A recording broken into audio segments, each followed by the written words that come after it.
Hope you're all still awake. Late Night Mega here, and tonight we're back with Sword of Wind and Waves. This is episode 2 in my 6-part series. So let's go ahead and get started. You can probably guess what weapons we're going to be getting. It will be Windstorm and Water Wave. So, let's see what this stage is all about and talk about some of the design here. So first, I just wanted a few basic windy enemies, just to kind of set the tone. And then, introduction to that wind platform. Now here is where I want to introduce the wind mechanic, where you can make further jumps than you normally would be able to with these fan fiends here. That jump looks scary, but it's very doable. Now, if you take a hit here, slide back so you don't get blown into the bubblegum machine, and then you'll be fine.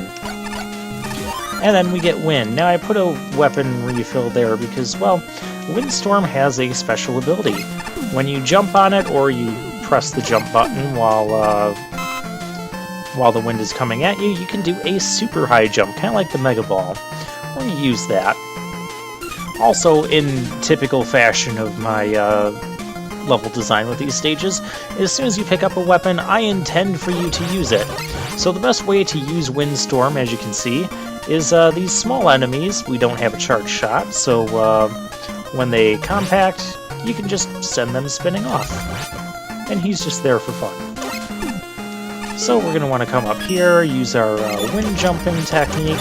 I don't require the use of that too much in this stage. There's one other time where we're going to have to use it. And we'll pick up the key. Oh, that was... yeah, the other issue with Windstorm is it carries enemies away, so you don't get pickups from them. So you can run out of wind weapon energy really quickly. Those spikes look scary, but they're really not that bad. Just make sure you jump around them. And keep your Windstorm equipped.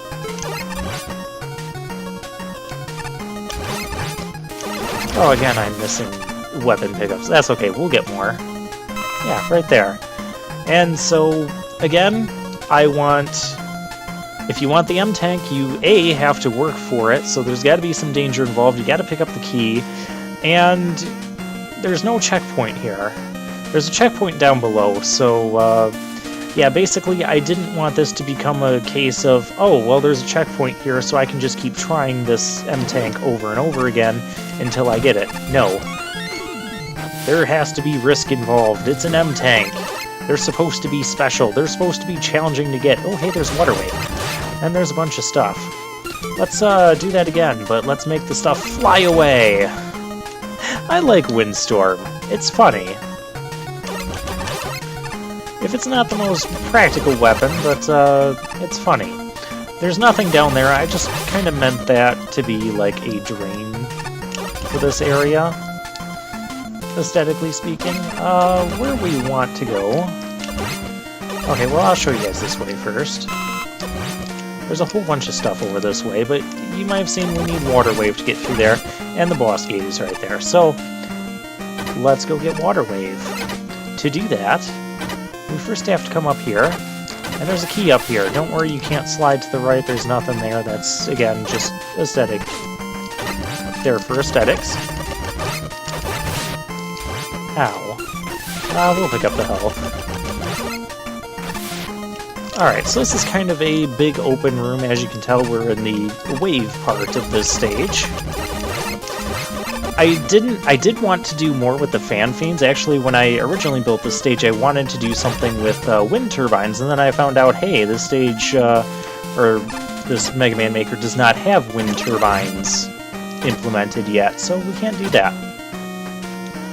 So I opted for the fan fiends, and then I felt that things were getting a little bit laggy with that, so I didn't want to do a ton more fan fiends. Again, just aesthetics. You want to jump over here, you'll be fine. Come up here, destroy the wall cannon.